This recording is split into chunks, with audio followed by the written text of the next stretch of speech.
Doctor Mohammad Yunus সরকারের উপদেষ্টা পরিষদে কয়েকজন উপদেষ্টা আছেন যারা প্রকৃতপক্ষেই বাংলাদেশকে সেই লেভেলে লিড করতে পারবে।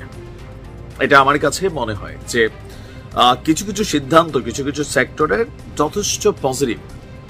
কেন কথাগুলো বলছি, গতকালকে থেকে 7 sisters issue, chicken neck issue, doctor Mohammad ইউনূসের চীনে গিয়ে এই যে 7টি রাজ্যের 7 সিস্টার্সের ইস্যুতে যখন বললেন যে বঙ্গোপসাগরের আমরা অভিভাবক, বাংলাদেশ অভিভাবক, সেই শব্দটাকে কেন্দ্র করে ফাইনালি ভারতের বিভিন্ন ব্যক্তি গোষ্ঠীর রাজনৈতিক দল বিভিন্ন যারা আছেন তাদের কথার প্রেক্ষিতে একটা সিদ্ধান্ত নিল ভারত সরকার, কোনটা যে বাংলাদেশকে আপনার যে ট্রান্সশিপমেন্ট একটা সুবিধা তারা দিয়েছিল সম্ভবত 2020 সালে, সেটা তারা আচমকা বাতিল করলো।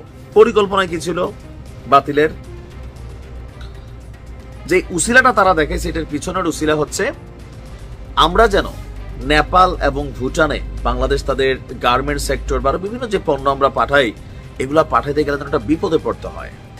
বাট ভারত একটা জিনিস ভুলে গেছে, উই হ্যাভ অ্যানাদার প্ল্যান, আমাদের আরো রাস্তা আছে।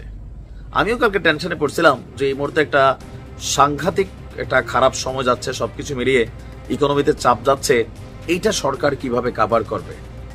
তা আমাদের যিনি উপদেষ্টা আছেন বাণিজ্য উপদেষ্টা শেখ বশিরউদ্দিন, উনি বিষয়টাকে সুন্দরভাবে সামনে নিয়ে আসছেন। ভারতের এই ট্রান্সশিপমেন্ট যে পরিকল্পনা এটা কিন্তু আর খুব বেশি কাজে দিবে না, এমনকি তথ্য বলছে আমাদের তুলনায় ভারতই বেশি ক্ষতিগ্রস্ত হবে। তো আমরা কি নেপাল এবং ভুটানের সাথে ব্যবসা করব না? করব। আবার আসেন কিভাবে করব।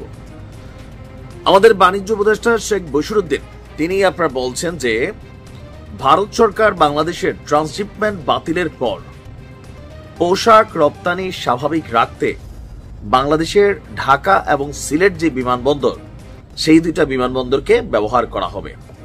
আর মধ্যরাতে বাণিজ্য মন্ত্রণালয়ের জরুরি বৈঠক শেষে সাংবাদিককে তিনি আপনার এই তথ্যটি দিয়েছেন।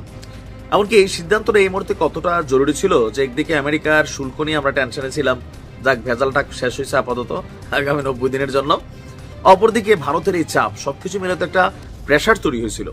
তা আমাদের বাণিজ্য উপদেষ্টা তিনি বলছেন যে নেপাল এবং ভুটানে রপ্তানির যে প্রক্রিয়া তাতে এই সিদ্ধান্তে ভারতের ট্রান্সশিপমেন্ট বাতিলের সিদ্ধান্তে তেমন কোনো প্রভাব পড়বে না। তবে সরকার তৈরি পোশাক রপ্তানি সহ সার্বিক বাণিজ্য স্বাভাবিক রাখতে সর্বোচ্চ চেষ্টা করছে।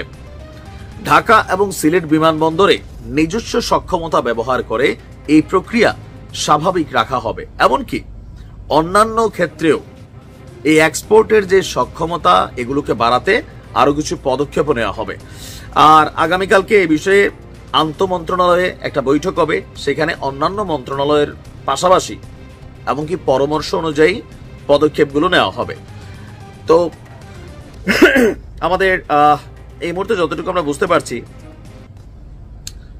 ভারতের কি এতে লস নাই? আছে। আমাদের এটা কিন্তু ট্রান্সশিপমেন্টটা ফ্রিতে হইতো না, একবার মাগনা হইতো যে তাও না। আবার অনেক পণ্য ভারত দিয়ে ক্রস করার কারণে তাদের ওইখানে তারা একটা অ্যাডভান্টেজ পাইতো, ভাড়া পাইতো, ট্যাক্স পাইতো, বহুত কিছু কিন্তু তারাও পাইতো।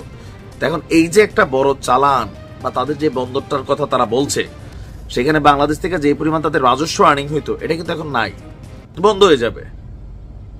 আমাদের হয়তো সাময়িক এখন অনেকে বলবেন শিপমেন্টে আর এয়ারবাস দুইটার মধ্যে বা এয়ার কার্গো একটু তো পার্থক্য আছে, সমস্যা নাই, আমরা সাময়িকভাবে কাভার দিয়ে নেব, তবে ভারতের কাছে ঝুঁকবো না, এটা মাথায় রেখেন। সবসময় প্ল্যান বি রাখা উচিত। এখান থেকে একটা জিনিস শিক্ষণীয়, কোনটা?